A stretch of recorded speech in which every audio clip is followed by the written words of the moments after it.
Você tá completamente perdido com os novos decks da coleção Rage of the Abyss e você não sabe o que vale, o que não vale a pena? Bom, o que eu vou trazer aqui para você hoje são 10 decks aqui da Rage of the Abyss dentro de uma tier list. E por que 10 decks? Porque tinha exatamente 10 decks mesmo na coleção. Se tivesse mais eu teria colocado, se tivesse menos eu teria colocado. Então, desta vez não é um top 10, é só uma coincidência. Bom, gente, o que eu fiz aqui? Eu separei os 10 decks que estão dentro da coleção Rage of the Abyss, mas tem alguns detalhes nessa história. Existem suportes para decks dentro da Rage of the Abyss que não mudam drasticamente o estilo do deck, como por exemplo, o suporte de Millennium, o suporte de White Forest, que não muda muito ali dentro do deck. Entretanto, tem alguns suportes que mudam completamente a maneira com que alguns decks jogam, como por exemplo o suporte de Shark, o suporte de Mermail, e a gente tem alguns decks aí novos dentro da coleção, como por exemplo o Azamina e o Primordial, né? Que mudou de nome e agora não lembro como é, Primite em TCG. Então, eu trouxe aqui esses 10 decks aí, tanto os decks que mudaram completamente seu estilo de jogo com suporte, quanto os decks novos aí da coleção. E vamos dar uma olhada aqui em qual das categorias que cada um deles vai se encaixar. As 4 categorias que eu separei aqui é qualidade garantida, aonde eu vou colocar aquele deck que a gente sabe que é bom e ponto. A gente vai ter aqui o potencial não explorado, que é um deck que não necessariamente ali é muito bom garantidamente, mas ele possui recursos para talvez ser bom, caso alguém encontre alguma ideia muito boa para aplicar. Aí a gente tem aqui o dá pra se divertir, que o negócio a gente tem certeza que não é bom, mas é algo que funciona e dá pra brincar com o deck ali. E o conceito problemático, que é tipo assim, cara, simplesmente não rola, não vai ter como e paciência. Então, bora lá, gente.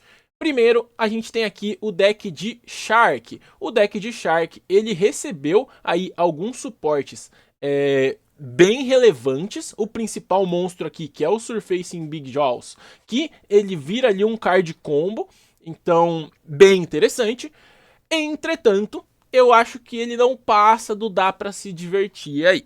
Qual que é o problema? Esses suportes de Shark, eles infelizmente não corrigem o problema que o deck de Shark já tem hoje, que é o fato de que o Going Second dele é muito frágil. Além disso, o Going First do deck não é completamente opressor, assim como, por exemplo, o Going First daqueles decks de combão, como por exemplo Centurion, que em geral quando o combo passa você só ganha a partida. O deck de Shark, ele apesar de fazer um turno 1 bom, como qualquer outro deck de Yu-Gi-Oh!, ele infelizmente não tem toda essa potência. E aí essa potência que falta aí, esse push pro Going First e pro Going Second ficar mais coeso, é o que faz com que esse deck não seja ótimo e você não tem como melhorar isso dentro de nenhuma situação. O deck ele é isso que ele é e ponto. E é por isso que ele é um deck mais para quem quer se divertir aí com o deck.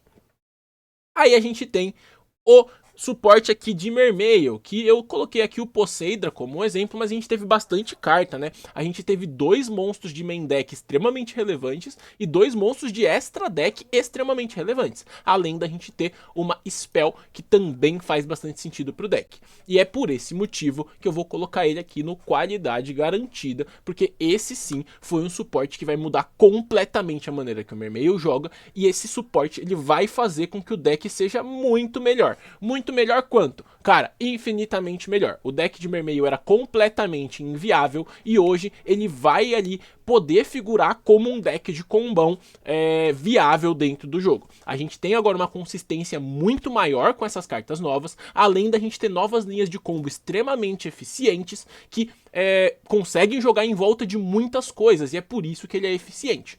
Qual que é o ponto negativo desse Mermail? Assim como qualquer deck de combo, ele sofre muito para shifter, sofre muito para draw e ele também vai tomar essas cartinhas aí que estão chegando no formato aí, por exemplo, o Fuaros. Então, como qualquer deck de combo, ele toma essas hand traps de alto impacto que travam a jogada. Mas, caso não tome, ele faz boards extremamente opressores e ele tem muito push pro Going Second também para passar por cima das mesas. Então, muito interessante aí o deck de Mermail. Aí agora a gente vem para o deck de Metal Morph, que é basicamente uma trapzinha, uma releitura de uma trapzinha que já existia e que traz aí novas cartas muito boas. Entretanto, eu vou colocá-lo aqui no conceito problemático, que é o seguinte: apesar da gente ter cartas extremamente consistentes nesse deck, a gente não consegue aplicar isso de uma maneira eficiente como o deck. Então, essas cartas elas vão ser muito boas individualmente como uma engine dentro de algum outro deck, como eu inclusive vou comentar ou já comentei aqui no canal, dependendo de quando você está vendo esse vídeo. Então, as cartas de Metal Morph, elas são individualmente boas, entretanto, você não consegue juntar todas elas em algo que você pode chamar de deck. E é por isso que, como deck, o deck de Metal Morph fica muito pra trás aí. Agora a gente tem aí o Battle Wasp, que ganhou esse suporte aqui, que é o Rapier, que é muito forte. Esse cara, ele faz até café. Se você tiver só ele na sua mão e o descarte que ele demanda para ativar o seu efeito, você simplesmente consegue fazer combos absurdos. E eu vou colocar ele, por conta disso, aqui no potencial não explorado. Por quê? Porque para quem já deu uma estudada, as cartas de inseto elas são individualmente muito boas. Não só as de Battle Wasp, mas os arquétipos paralelamente ali de inseto, como por exemplo o Beetrooper, tem cartas muito boas. O Ragnarraika tem cartas muito boas. Além do fato de que a gente tem insetos genéricos muito fortes, além de suportes que estão vindo para inseto, que são todos muito bons nessa coleção. Entretanto, esses suportes, alguns deles aí, eles são TCG exclusivos, então a gente não tem uma referência ainda do que pode acontecer, além do fato de que os decks de inseto nunca viram jogo pra gente ter um conhecimento coletivo como comunidade sobre o arquétipo pra gente poder falar e bater algum martelo que tem um problema específico ou tem uma qualidade específica. Por conta disso, então com certeza ficarei ali mexendo nos deckzinhos de inseto para tentar achar esse potencial não explorado e com certeza quem fizer isso vai encontrar alguma coisa legal. Só tem que tomar bastante cuidado que, assim como o deck de Mermail, esses decks em geral acabam tendo que usar alguns bricks que você tem que ponderar se realmente vale a pena você utilizar.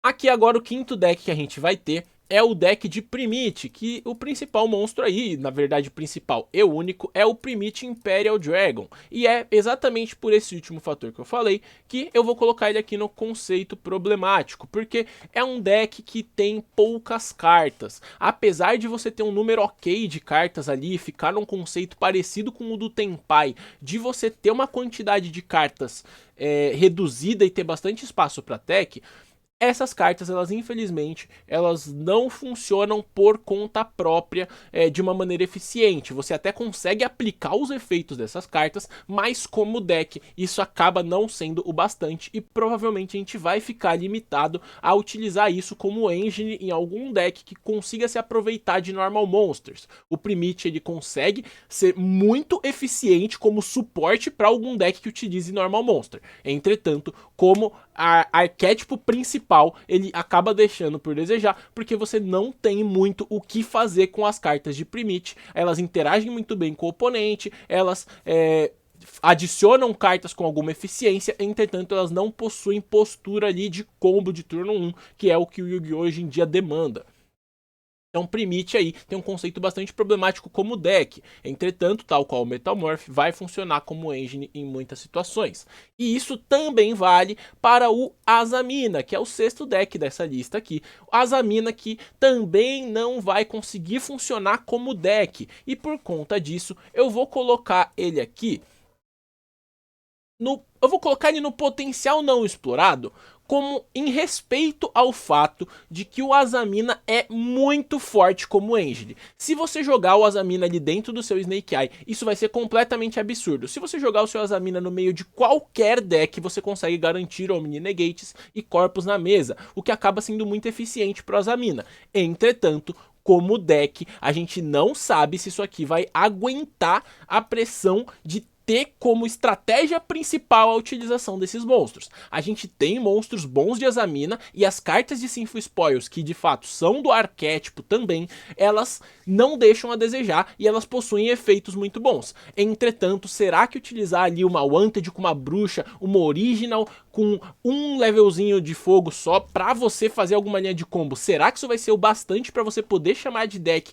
e poder chamar de bom? Então é bem difícil da gente ter essa certeza aí. Entretanto, é inegável que as cartas de Azamina são muito fortes e as cartas já existentes de Sinful Spoils também são muito fortes, o que significa que talvez exista uma versão um pouco mais controle dessas cartas de Azamina, onde você não precisa utilizar um arquétipo primário, como por exemplo o Snake Eye vai ser utilizado em peso aí com as cartas de Azamina, ou até mesmo o Rescue Ace, mas talvez você consiga fazer linhas um pouco mais retrancudas ali e jogar com um pouco mais de recursividade que as cartas de Azamina e de Sinful Spoils também geram. Então, vou deixar aí no potencial não explorado, porque essas cartas definitivamente têm potencial. Entretanto, será que mesmo assim compensa você fazer isso? Por mais que funcione, será que não era melhor você só jogar com algum deck com Azamina? Bom, vai ficar aí no ar, porque eu não faço a menor ideia da resposta disso. E agora a gente vai para o sétimo deck, que é o Six Samurai, que também está recebendo bastante suporte aí. Ele está recebendo aí, se não me engano, 4, 5 cartas, talvez até mais. E esse Six Samurai, ele é um deck que você lê as cartas individualmente, todas elas fazem algum sentido. Entretanto, pelo que eu já estudei do deck, eu vou jogar ele aqui simplesmente no dá pra se divertir. Por quê? O Six Samurai, ele, como deck de combar turno 1, ele até funciona. Entretanto, ele deixa bastante a desejar quando a gente tá falando de turno 2. E, como eu já comentei aqui no comecinho do vídeo, não tem como você jogar Yu-Gi-Oh! Sendo um deck que só comba turno 1, porque isso todo mundo faz. Se você é um deck de Yu-Gi-Oh! Você sabe combar turno 1 automaticamente. Entretanto, o ponto negativo é muito ressaltado aqui, partindo do pressuposto que muitos dos monstros você tem que ter ali um Six Samurai na mesa para poder invocar, e aí você acaba criando uma dinâmica muito parecida ali com a dinâmica do Pelugel, com a dinâmica do Sprite, aonde quando você remove o primeiro monstro da mesa, é muito difícil do cara dar sequência nessa jogada, portanto no Going Second acaba sendo muito difícil de você fazer qualquer coisa, apesar de você ter ali uma pressão de mesa muito grande caso essas cartas iniciais passem, tal qual o Sprite também faz. Então, provavelmente, se você quer um deck que comba muito bem turno 1, que tem uma resiliência alta turno 1, você provavelmente quereria jogar de Sprite e não de Six Samurai. Então, fica aí o questionamento para o Six Samurai de por que você vai jogar de Six Samurai e não de insira qualquer outro deck aí no meio da história. Então, esse é o ponto principal. Agora a gente vai aí para o deck de Mimigol, que recebeu muitas cartas novas, assim como recebeu uma cara nova. Porque as cartas novas de Mimigol, elas fazem coisas muito diferentes do que as cartas atuais de Mimigol fazem. As cartas atuais de Mimigol, elas não possuem push nem pressão de mesa, entretanto as cartas novas, elas podem entrar diretamente na sua mesa, o que é de certa forma uma novidade para o deck de Mimigol, que geralmente tinha que invocar as cartas na mesa do oponente para depois elas irem para sua mesa. Agora, as cartas novas elas conseguem entrar diretamente na sua mesa e, portanto, você tem um spam de monstros muito maior que pode se converter em mais jogada ou em interação por meio dos novos XYZs, que são dois caras, um deles é muito bom em gerar jogada e o outro deles é muito bom em interagir com o oponente.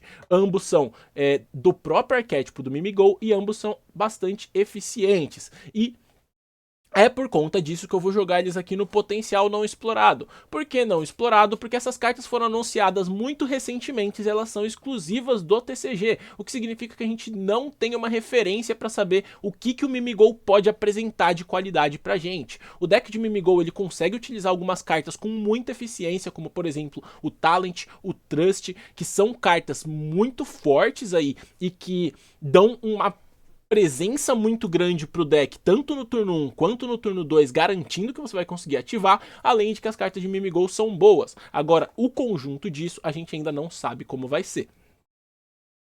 Agora a gente tem aqui o Fire King, que Ironicamente, ele recebe só uma carta, na verdade são duas, mas uma delas é bem ruinzinha.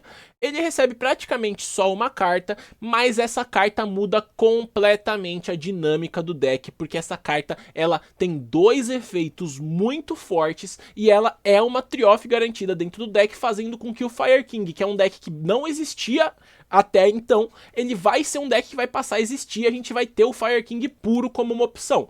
E pela referência que a gente tem do OCG, a gente sabe que funciona e a qualidade é garantida dentro disso. Então, o Fire King aí está completamente aprovado. O Canix é uma carta muito forte e ele com certeza vai encher o seu saco ali. Você vai ter que saber o que todas as cartas de Fire King fazem, se você até hoje já não sabia. Então, muito relevante aí o Canix. Por fim, a gente tem aqui o suporte de Goblin Biker, que é um deck que muita gente gosta e eu particularmente não vejo o menor sentido. E vendo todos os suportes e vendo as novas linhas de Goblin Biker, eu continuo não vendo nenhum sentido, portanto dá para se divertir no máximo, que é o mesmo conceito desses outros decks aqui. Eles têm problemas estruturais muito relevantes que não são corrigidos por esses suportes, mas que você acaba tendo a chance de fazer coisas boas com o deck, tal qual quaisquer decks conseguem fazer alguma coisa boa. E é esse o ponto problemático aí do Goblin, porque a gente não sabe exatamente como consertar o fato de que ele só é um spam gigantesco de monstros, onde você vai juntando alguns deles e fazendo interações, e você não tem uma pressão de mesa tão boa assim pro Going Second. Então, você funciona muito bem no Going First, consegue fazer mesas extremamente fortes, entretanto, deixa a desejar no quesito um deck completo, um deck que faz coisas diferentes, um deck que consegue utilizar bastante tech. Não é o caso aqui do Goblin Biker e esses suportes acabam não ajudando com isso. Entretanto, se você gosta desse deck em específico, com certeza você vai poder se divertir aí com Goblin Biker sem muitos problemas. E é isso, gente. Eu espero que vocês tenham gostado aí dessa tier list. Espero que ajude vocês a ter um norte aí do que fazer, do que avaliar, do que treinar. E muito obrigado a quem viu até aqui. Até uma próxima.